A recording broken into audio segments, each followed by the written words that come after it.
let's go ahead and talk about how to add a new user. So this could be helpful if you hire a part-time person that you want to make content updates with, or just another staff member that you want to have permanent or temporary access to edit and maintain the website.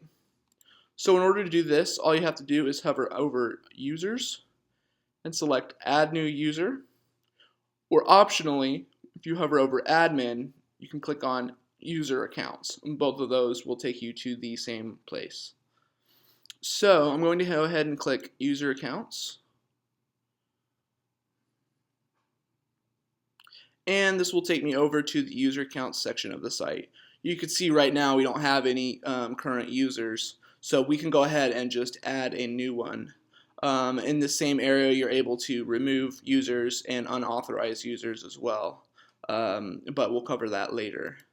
So to add a new user, obviously all you have to do is press the big blue Add a New User button here, and a pop-up will appear where you just have to follow the directions. And this will sort of set the tone for the rest of the DNN editing. It tries to lay everything out for you. A lot of times you'll have the little helpful eye icon here. If you hover over it, it kind of gives you an explanation of what the system is looking for. There's occasionally requirements, such as password length. It says here, and it'll help to guide you through what it needs for the system. So in this case, I'm going to go ahead and just make login credentials for, say, like one of my interns. So you can specify the username. There's no really criteria there. I try to keep it something simple people will remember. Display name, you can have a different display name if you like, although I typically leave it the same since it's only going to be visible to administrators. And then whatever email is associated with the account. So I'll just put in a phony email address here. So you want to make sure that it says authorize and that authorize is checked. If you don't have authorized checked, it creates the user, but regardless of what permissions you put on their account, they won't be able to make any edits or log into the system until the account has been authorized. You can choose to notify them as well. However, it will shoot over an email to whatever email address you have specified here with their login name and their password information. So that could be helpful for remembering your passwords in the future. Just keeping in mind that that means there will be a written record of this information. If you're concerned about security, you may want to disable the notify section here. And then finally, down below here, you can either choose a random password and it'll just spit out random characters and numbers and symbols for you, or you could specify a password of your own. So in this case, I'm just going to make a real simple password. So intern123 will be the password. Repeat it here.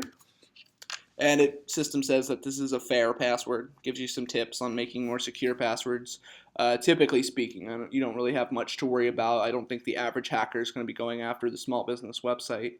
But if you're concerned about security, then you might consider making a more secure password, random being the most secure password that you can probably get. So I'm going to go ahead and add new user. The system will think about it for a minute. And it looks like I already have a user of this name.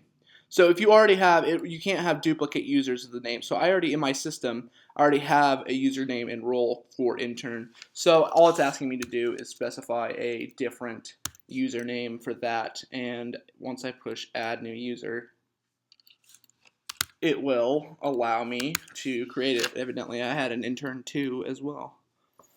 So there we go. Now we have a new user. So this user, intern3, can log in at any time. However, we still have one step left to enable them to be able to edit the site. So they can log into the site right now, but we haven't given them what's called permission or power to be able to edit the site itself. So this is just a default user with no real abilities to do anything. So to edit the user's permissions, all we have to do is hover over this little shield. And when we click on it, another box will appear. And you can see that these are the default roles registered users and subscribers that the system assigns to them. And those are just kind of generic roles that we could talk about in a more advanced session, but by default they don't really do much in the way of allowing anybody to make any kinds of edits or changes to the site. So up at the top here, you can see that administrators is selected as an option to add the role to this user. You can give them an effective start and stop date to this role. So for example, if you hire a part-time person, you could specify that you want them to have access from today's date until, let's say, the 2nd of next month. And then when the 2nd rolls around, it won't delete the account, but it will remove their administrator privileges so that when they log in after the 2nd, they will no longer have access to the administrator section of the site. If you do not wish to have an expiration date, you can just leave those blank, and it will be an indefinite role unless you go in and manually specify otherwise. So before you press add role to user, it's important to note that you can specify that they've been notified this or not. Again, this will send it to the email address that we specified earlier. So I can disable that. I'm just going to leave it on, and it will send, it'll note to the user that says your account has been upgraded to administrator access. You can log in here and make edits to the site. So once I press add role to user, you can see that administrators has now become a role in the list of roles down below. So that now means that intern 3 can log into the website and be able to make all of the edits and changes to the site that we want. One of the benefits of DNN is that we can assign specific roles to different blocks on a page by creating custom roles. And this is more of an advanced training session if it's something we're interested in. I can create a follow-up video to this talking about that.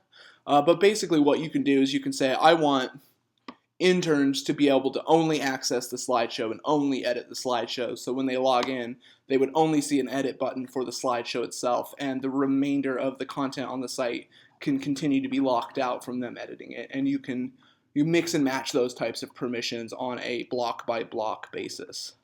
But in this case, we gave them sort of blanket permissions. They can do pretty much whatever they want to edit the site itself. So super user privileges in this case.